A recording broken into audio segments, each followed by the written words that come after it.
Hello and welcome to Top Story. Spain votes this weekend in a parliamentary election that looks too close to call. The final poll before Sunday's vote put the Socialists 4% ahead of the Popular Party of Mariano Rajoy, but the popular mood is volatile as economic growth stalls and the bottom falls out of a once soaring housing market. Ruling Socialist Party leader José Luis Rodríguez Zapatero has taken heart, though, from this week's televised debate with Rajoy, in which he's widely perceived to have come out on top in a highly charged clash of words. But he still looks shaky on the three key issues that have dominated the electoral campaign: economic slowdown, immigration and security. After years of dramatic growth, a collapsing housing market and a growing current account deficit are gnawing at popular confidence. And with unemployment topping 8%, many Spaniards are now calling for tighter controls on immigration. Well, joining me on the phone from Madrid to take a look at how Sunday's election might go is Sylvia de César de Montgaillard, who's a lecturer at Sciences Po, the Paris Institute of Political Studies, and a specialist on Spain. Thanks very much for being on Top Story. The big issue this time round seems to be the economy, but for a while the economy seemed to be going so well. So what's gone wrong for Mr. Zapatero? Okay, economy has been doing very well, and there's a general consensus on liberalism on both sides, right or left. But there is a general global deceleration, and of course, it seems that Spain is going to suffer from it. What does suffer mean? It means that we've been growing on an average growth of 4% for 10 years, and now it's going to slow down at around 2.5%. That would seem a lot for France, for example, but for Spain it's not so much, and people are very worried. The big issue seems to be the housing market, though, which has been very, very vibrant over the last few years, but the bottom seems to be dropping out of it. It is. It's been too vibrant, if we may say so. I mean, there's been a lot of construction, maybe too much. I mean, the coasts have been destroyed up to a certain point, and people have taken very heavy loans. And they're suffering now to repay these loans. So this is one of the electoral problems now. And there's talk, too, of stagflation, zero growth and inflation already at 4.3% and worries that it could go higher. That must be worrying people.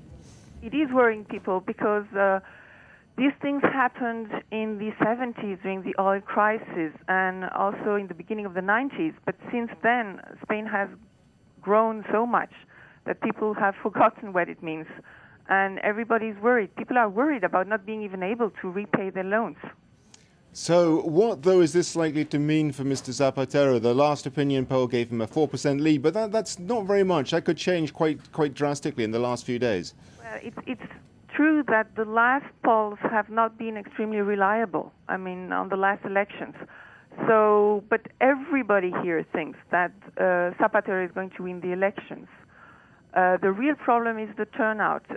If a lot of people go to vote, it's very certain that PSOE, the Socialist Party, will win.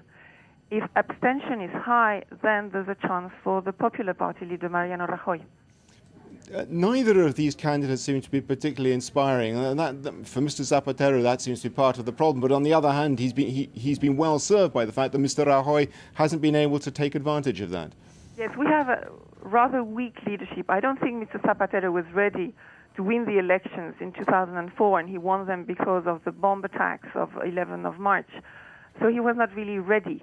And it's not a very strong leadership on both sides, and opposition has not been very good either.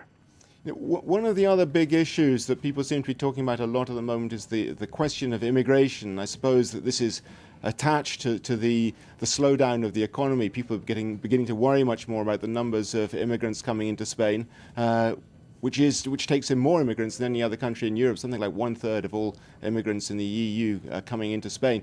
How big is this likely to play in the election itself? Well, it will play, and Mr. Rajoy is using it a lot. I mean, Spain has been able to absorb and give jobs to about 600,000 to 700,000 people every year for the past 5-6 years.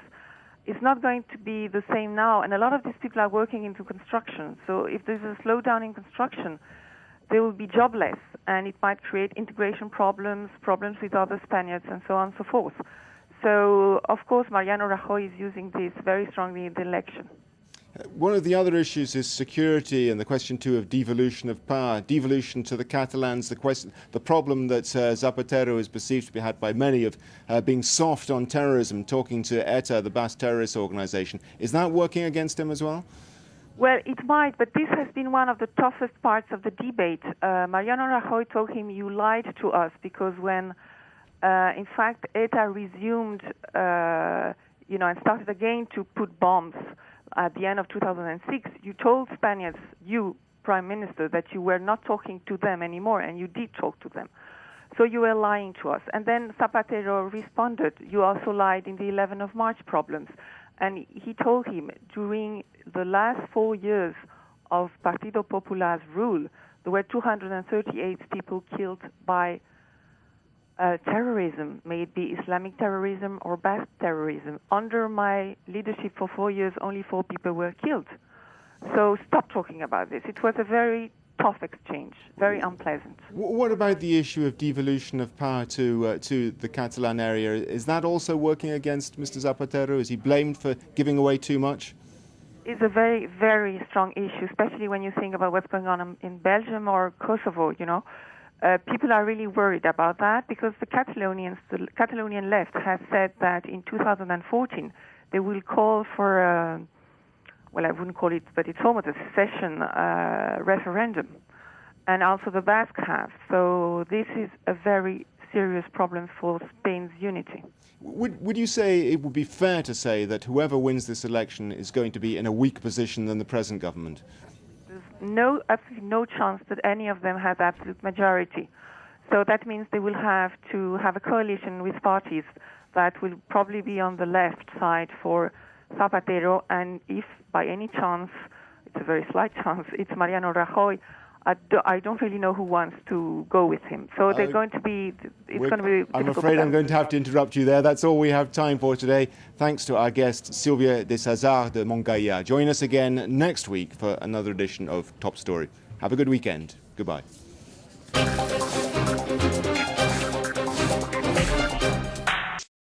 The program dedicated to international news was brought to you by Le Monde.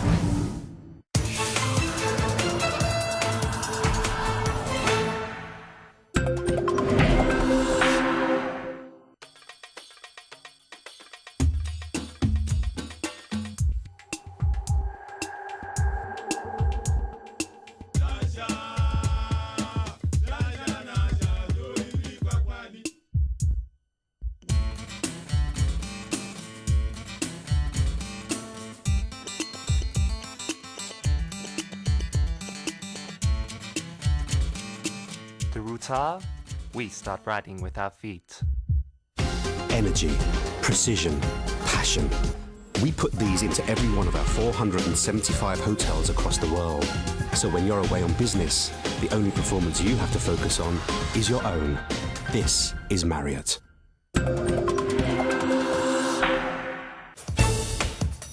Environment is a new front of the economic war between America and Europe, as protecting the planet can be profitable. The Americans are onto this and have invested massively in the clean technology market. The Europeans, hampered by heavy regulation, are seriously lagging behind. France24 takes you to the heart of the battle for control of green investment. Don't miss Beyond Business, Saturday, March 8th at 10:15 a.m. Paris time on France24.